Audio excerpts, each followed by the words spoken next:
Can't imagine myself being basic. I feel like the man when I'm thumbing through faces. Hide all this pain and this blunt, I'm gon' face it. I'm fighting demons, but I'ma embrace it. Take all these scars and I put them in cases to show all my dogs how I got to these places. I just want Beamers and Bentleys and races. Fucking a whiz, but you know we replace them. I just want models for all of my brothers. I want Bentley. Hey, what's up, you guys? It's Bree here, aka B.Nicole, back with another video. Today's video, guys, I will be talking about 16 ways that I beat anxiety. If you can relate, you know that anxiety is a daily battle. Also, some days are worse than others. So you kind of have to find ways to cope or to manage or to get back in high spirits. After I discovered that I have anxiety, I kind of had to sit down with myself and really learn myself and ask myself, what can bring me peace at the end of the day, even when I know that what's going on in my head is just pretty much a distraction, if I can say it that way. It's pretty much a distraction. I'm not a professional, and I've never been clinically prescribed for anxiety, just because, first of all, I am not a medication person. I like to heal myself, basically. We all have the capabilities of healing ourselves. We just have to tap into that power, and once you tap into that power and you learn yourself and you learn who you are, you can begin to heal yourself and manage your anxiety as well. But today I'll be telling you guys how I beat anxiety. This might work for you, this might not work for you. Some things might work for you, some things might not. It just depends on who you are and what you're about. But today I'll be telling you guys 16 ways on how I beat anxiety. Without further ado, let's get right into the video. Alright guys, this is in no particular order. This is just the order that I have it written down. Like I said, some may work for you, some may not. But way number one, I like to plan out my week ahead of time. I like to be prepared for the week ahead. So I set goals for the week and my intentions for the week. So I know exactly what to look forward to. And I can create a balance. So I can see exactly what has to be done, and I can plan accordingly, make them doable on certain days, so I'm not feeling overwhelmed about the task that has to be done, if that makes sense. Number two that I beat anxiety is I write down my thoughts. I organize my thoughts. So say I'm feeling a little down, or I feel like something has been bothering me, I'll sit down and I'll write it down so I can really see my true emotions and what I'm thinking and what I'm feeling. I'll either read it back to myself the same day if I don't really understand what I'm feeling myself, or I'll go and look back at it, you know, days later, and I'll be like, I know why I was feeling that way. I understand why I was feeling that way at the time, and now I can move past it and I know what to do. So I write down my thoughts and the things that I am going through so I can understand myself better.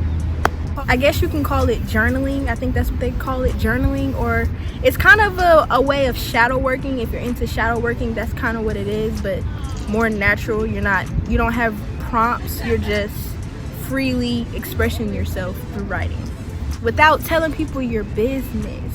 I'm the type of person that I don't like people in my business, or I don't like to bring my problems to other people, because I don't want my low vibrations to rub off on anybody else, or I don't want to give people the opportunity to be able to judge me or put their input on things that I didn't ask them to, just because one day I was vulnerable and I let them know what was going on in my head and in my life at the time. Number three that I manage and that I beat anxiety is I allow room for change.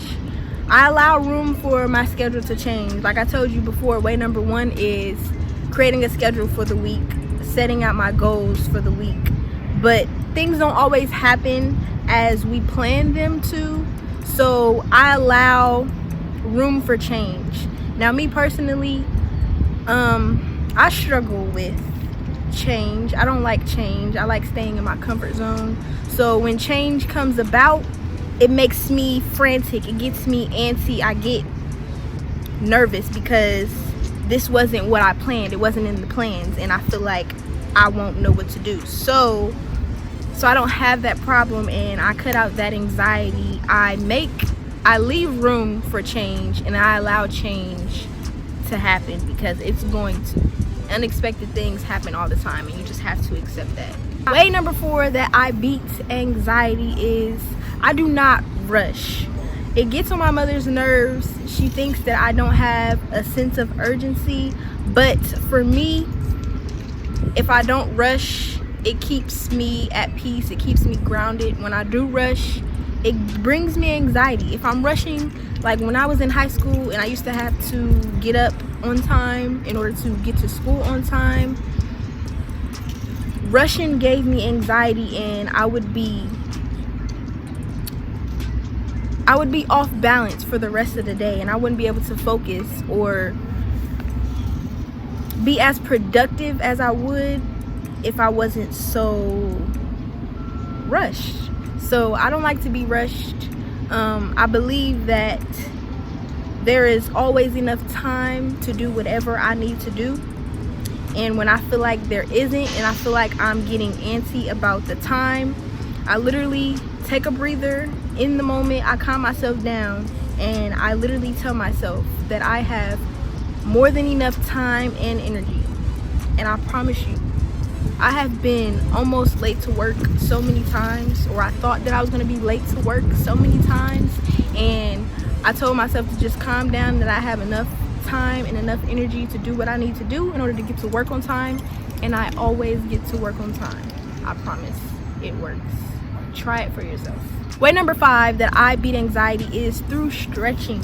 Guys, I love to stretch. Like, it feels amazing. Not only does it feel amazing, it calms me down. Like, it also is a way to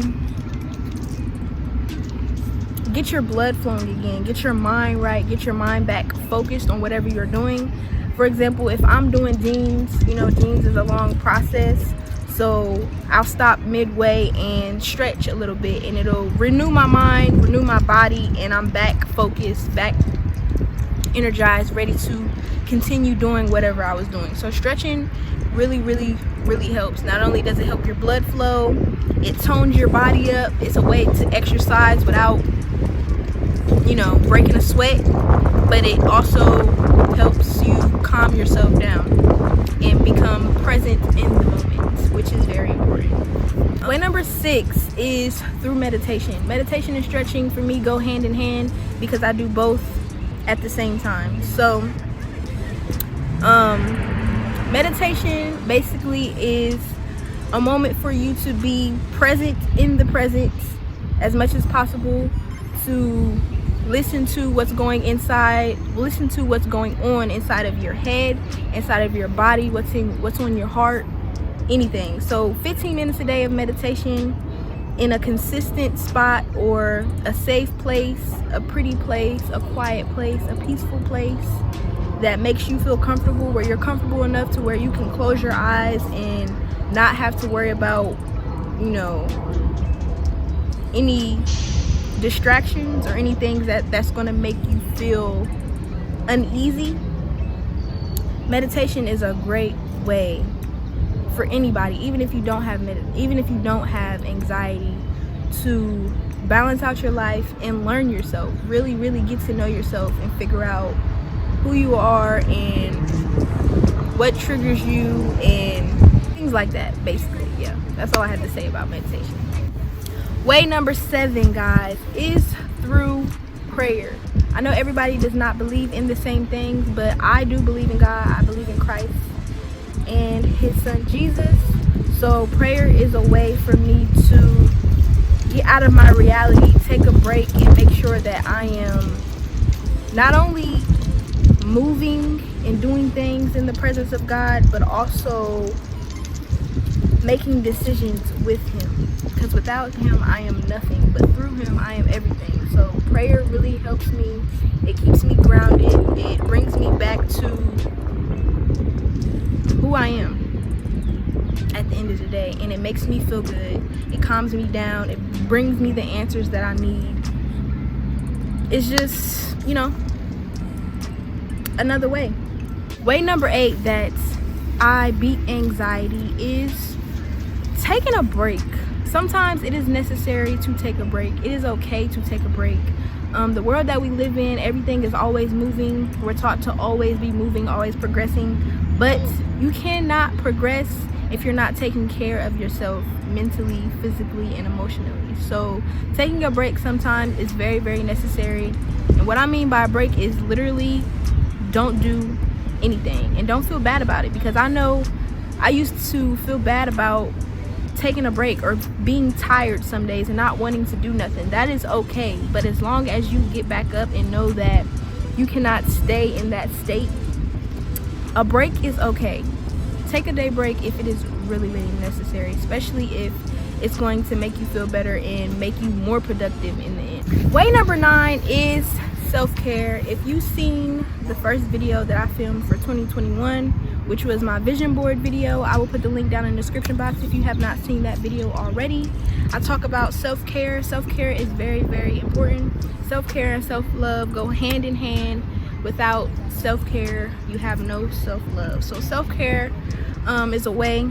I really like clothing. I like fashion. So getting cute, getting dressed really soothes my anxiety in a way, because sometimes I can get into my head when I'm not looking the best, and it makes me not feel the best. So self-care, taking a bath, you know, relaxing, doing your nails, doing your hair, just raising your vibrations, making you feel confident will really cut out some of that anxiety for the day, so you're not really self-conscious about what people think you look like, or if your hair looks crazy. You feel confident in what you put on that day because you got up and you made the effort, basically. Does that make sense? Does it? 10 is a way that I try to introduce to not only my friends but also my family, because it's fun.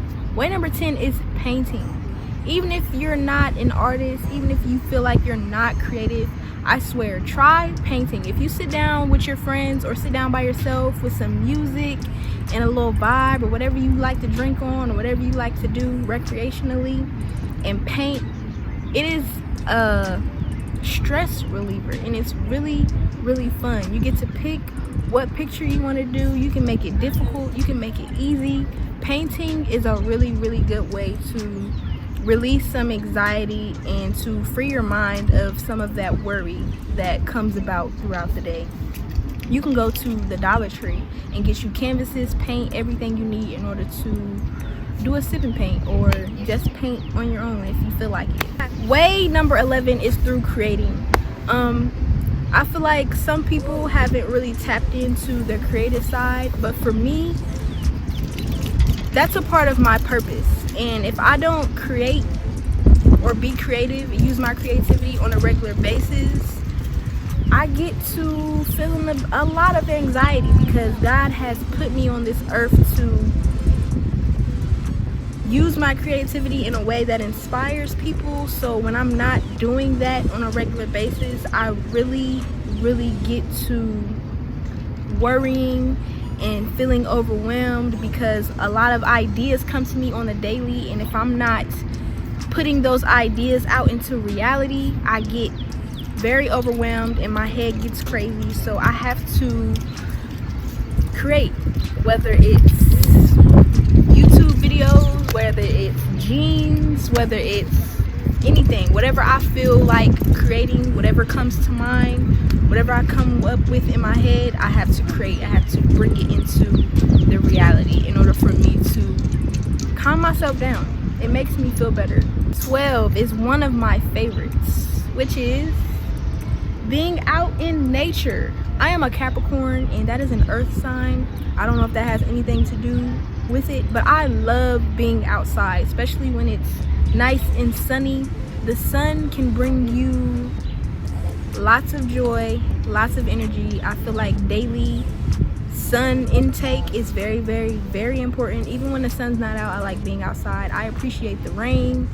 I appreciate the night, the moon, the sun, all of it. I love being outside. It makes me feel good. I love breathing in fresh air. Sometimes I go outside and meditate instead of meditating inside. It feels good. Like I said, it raises your vibrations and it just makes you happy. Way 13 piggybacks off of way 12, which is going for a walk. When you go for a walk, you are implementing exercising, but also being outside, which can raise your heart rate, but also free your mind. Exercising is a way to manage anxiety as well. So going for a walk is a way that helps you free your mind and lets you think rationally, because when you have anxiety, sometimes things that may seem so simple, or other people might think that, you know, it's not that serious, to you it can become a big deal, and you start thinking unrationally and cause an even bigger problem than what you had in the first place. Way number 14 is also one of my favorites. It is mantras. I like mantras because you don't have to be in a specific place.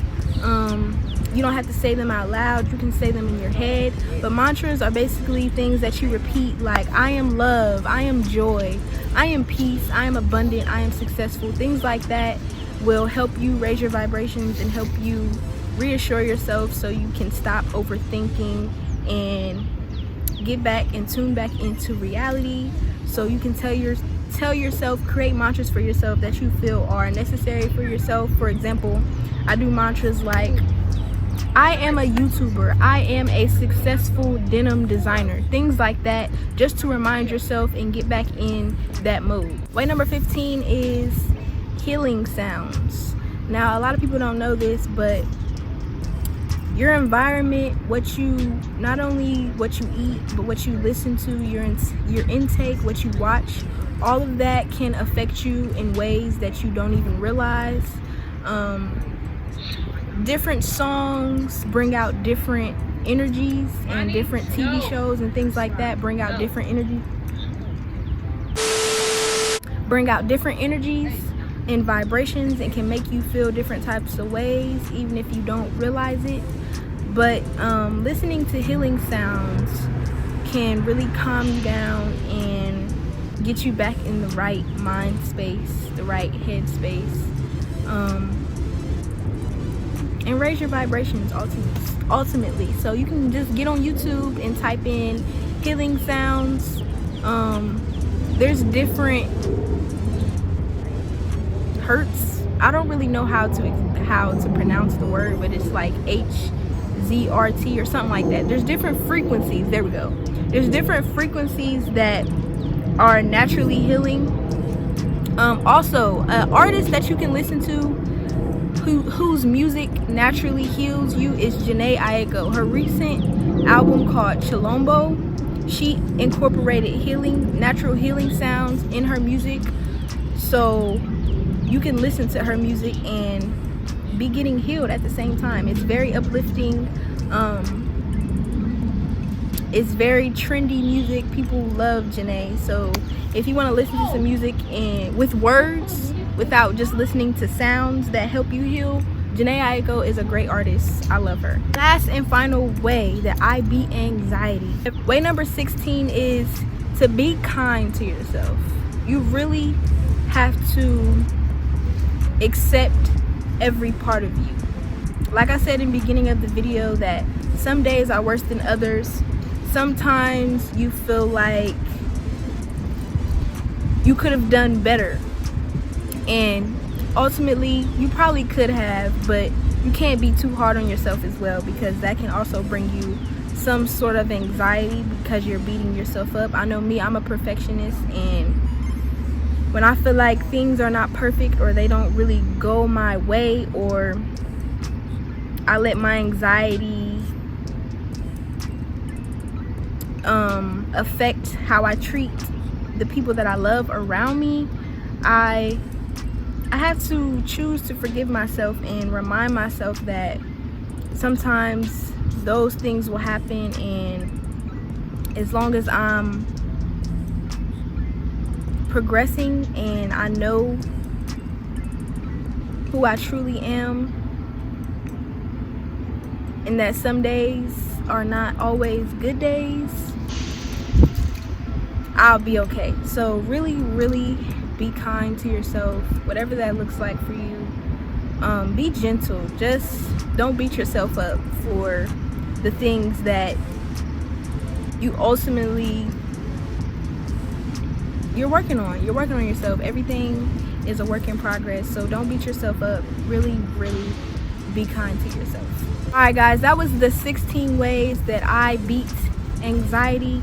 If you implement any of these into your life, or if this has helped you in any type of way, or you can relate, please comment down below. Share this video with your friends and family who have anxiety. Let them know that it is okay and that you will get through it, and some days are worse than others, I promise you, but you will be okay as long as you focus on what matters, which is your health, what you believe in, and the love that you pour out and the love that is around you.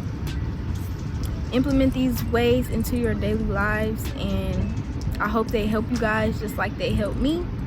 If you would like to see more content about anxiety, or how I have coped over the years, or how I have learned this process, comment down below. I'll be sure to get back with you. If you need help in any type of way, I'm here to help you, because I didn't have nobody to help me. I had to figure all of this out on my own, basically, but it's okay because God has put me here so I can help people just like me. DM me if you need to. Give this video a thumbs up. See you guys in the next